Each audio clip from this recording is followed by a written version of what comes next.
Today, I am going to review the movie Minamata. Minamata displays its commitment to make a memorable motion film in almost every frame. It makes an effort to be a character study, a comment on photojournalism's effect, and a look at how large corporations' enormous profit margins may allure those lacking a moral compass.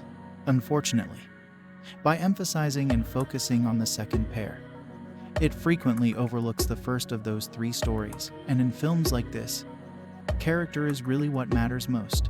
A message movie can only be successful if the characters who convey its message are well developed, in addition to the real-life events they uncover. Documentaries like Spotlight and Dark Waters also feature concepts that are woven into the stories of character dramas.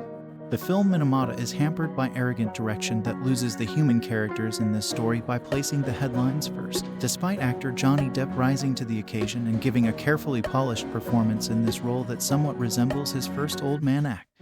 The first scene of the screenplay by David K. Kessler, Stephen Deuters, Jason Foreman, and director Andrew Levitas was set in 1971 New York, which might be credited to the four authors that worked on it. W. Eugene Smith, a well-known WWII photojournalist who is aware of his impending obsolescence and is long past his prime, is concerned by what he has seen. He turns to drugs and drink to dull his pain, but he maintains one of his few professional relationships with Life magazine editor Robert Hicks.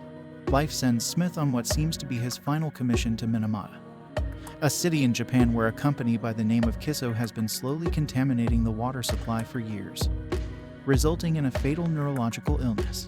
In order to increase pressure on Kiso to act, Smith travels to the prefecture to raise awareness of the Minamata disease, which has killed thousands of Japanese people since it was first discovered in 1956.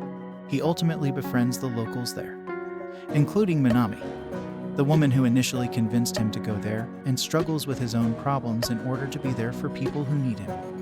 This aspect of Smith's photojournalism clearly inspires Levitas the most, since he periodically thinks he sees a little piece of himself in the photographer. Smith's reportage gave a horrible story a human touch. Levitas would undoubtedly contend that since photojournalism doesn't have the same impact it did during the print era of the 1970s, the people of Minamata need filmmakers to tell their stories now. And I'll wager that he'd make an entertaining documentary about Smith and the people he encountered while working on the most important undertaking of his life.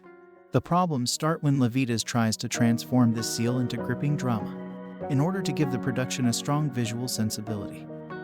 He worked with the great Benoit Delhomme and made excellent craft hires. Additionally, the renowned Ryuichi Sakamoto contributes an outstanding score.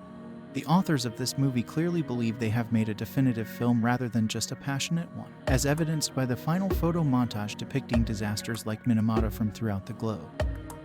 But these skilled artisans almost allow Levitas' fatal flaw.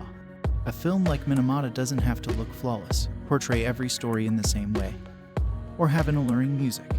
It must have a hint of rawness, edge, and humanity for it to feel genuine. Otherwise, it seems to be something we enjoy but are unable to touch or truly feel. Something we see through a lens.